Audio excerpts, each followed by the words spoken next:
महाराज, उनके नाना जी थे श्री वामदेव जी महाराज, ठाकुर जी की सेवा करते थे। वामदेव जी चले गए तीर्थ यात्रा पर और नामदेव जी से कह के गए, मैं 3-4 दिन के लिए जा रहा हूं, ठाकुर जी की सेवा करना।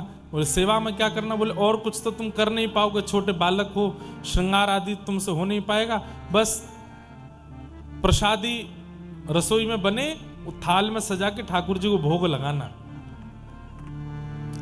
और जाते जाते कह गए, बिना भोग लगाए प्रसाद मत पाना। नामदेव जी महाराज बोले ठीक है। सुबह सुबह दूध का भोग लेकर के ठाकुर जी, दूध लड्डू का भोग लेकर के गए, ठाकुर जी के सामने पधरा दिया। बोले जय जय, दूध फेंट के लाया हूं, बढ़िया लड्डू है, पा लीजिए। नहीं पाया ठाकुर जी ने। 1 घंटा 2 घंटा 4 घंटे हो गए। बार बार नामदेव जी कहें, जय जय पा क्यों नहीं रहे हो? अभी आपने दूध ही नहीं पाया तो अगला प्रसाद कैसे लेके आऊं? अच्छा दूध पाने की इच्छा नहीं होगी, खिचड़ी ले आता हूं। खिचड़ी ले आए, नहीं पाई ठाकुर। अच्छा आपको कुछ और पाना होगा, पूरन पूरी बनवा के ले आए, पूरी दाल साग भाजी बनवा करके ले आए, ठाकुर जी नहीं पावे।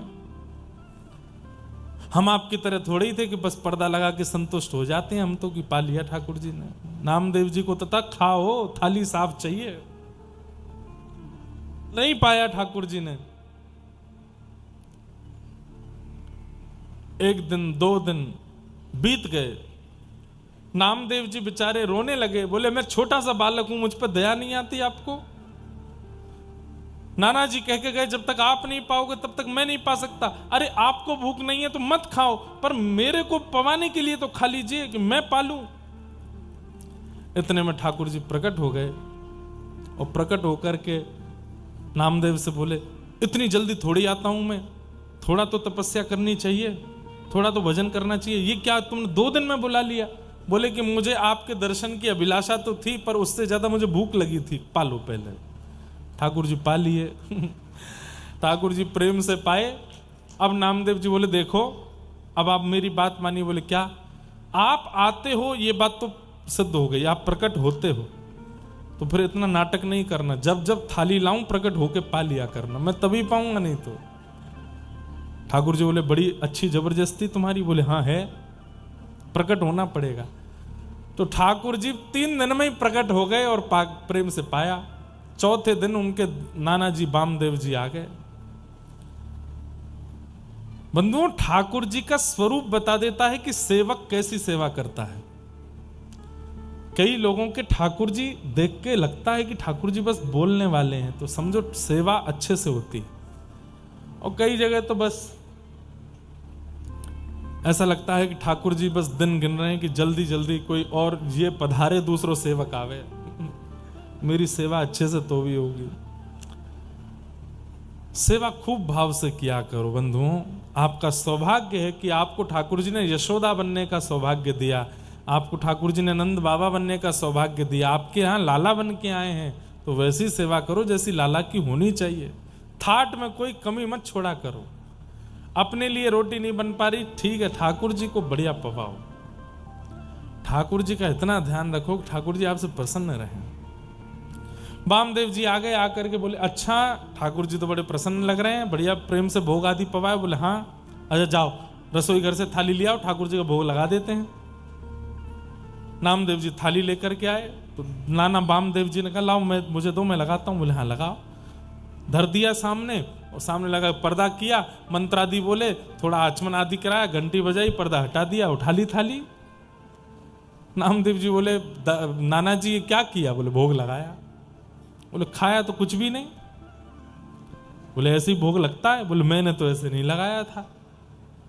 बोले तो तुम कैसे? बोले हमारी तो थाली भीतर जाती, बिल्कुल साफ होके बाहर आती, सब पाते ठाकुर जी। तो नाना जी हंसने लगे। बोले सब जानता हूं, भोग लगाने के चक्कर में चुपचाप खुद ही खा जाता होगा बैठ के। अरे नहीं, ठाकुर जी पाते थे। अच्छा चल ले, अब तू लेके जा थाली, साफ करवा के ला। ठाकुर जी के सामने धर दिया। आ जाओ ठाकुर जी, आ जाओ आ जाओ, खूब बुलाया, ठाकुर जी नहीं आए।